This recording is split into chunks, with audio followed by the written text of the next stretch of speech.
बच्चों, आज मैं आपको अल्लामा इकबाल की नज़म हमदर्दी को एक कहानी की शक्ल में सुनाऊंगी। एक बुलबुल जंगल में दाना चुगने के लिए गया। सारा दिन वो उड़ता फिरता रहा, दाना खाता रहा इधर उधर और अपने बच्चों के लिए जमा करता रहा। लेकिन जैसे ही शाम हुई तो उसने महसूस किया कि रात ज़्यादा हो गई है और मुझे रास्ता नहीं मिल रहा। अब वो परेशान इधर उधर रास्ते की तलाश में फिरता और फिर दरख्त की टहनी पर आकर बैठ जाता। साथ साथ वो अल्लाह ताला से दुआएं कर रहा था कि या अल्लाह मेरी मदद कर, किसी को भेज जो मुझे रास्ता दिखा दे। शायद अल्लाह ताला ने उसकी दुआ सुन ली। यकीनन अल्लाह ने उसकी दुआ सुन ली और एक तरफ से एक जुगनू अपने 2 बच्चों के साथ गुजर रहा था।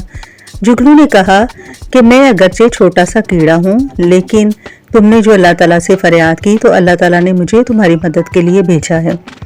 मैं कोशिश करूँगा कि मैं रास्ते में रोशनी करूँ और तुम्हें तुम्हारा रास्ता मिल जाए। मैं अपने साथियों से भी मदद तलब करूँगा ताकि तुम्हें रोशनी में अपना रास्ता ढूंढने में आसानी हो जाए। इस तरह जुगनू ने अपने साथियों को बुलाया, सबने रोशनी की और बुलबुल ने अपना सफ़र शुरू किया। जुगनू की रोशनी में बुलबुल को अपना सफ़र करना आसान हो गया। सारी रात बुलबुल सफ़र करता रहा। बहुत मुश्किल से उसे उसके घर का रास्ता मिला।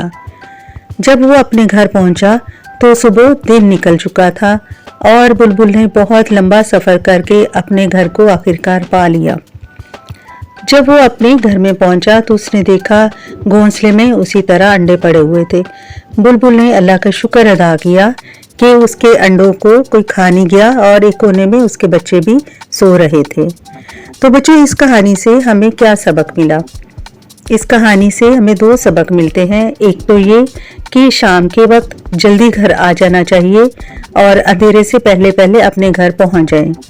दूसरा ये कि अगर किसी को मुसीबत में देखें तो उसके काम आए, चाहे उसके लिए आपको कुछ कोशिश करनी पड़े, जिस तरह जुगनू बुलबुल के काम आया। और बच्चों, जैसे अल्लामा इकबाल कहते हैं लोग वही जहां में अच्छे, आते हैं जो काम दूसरों के।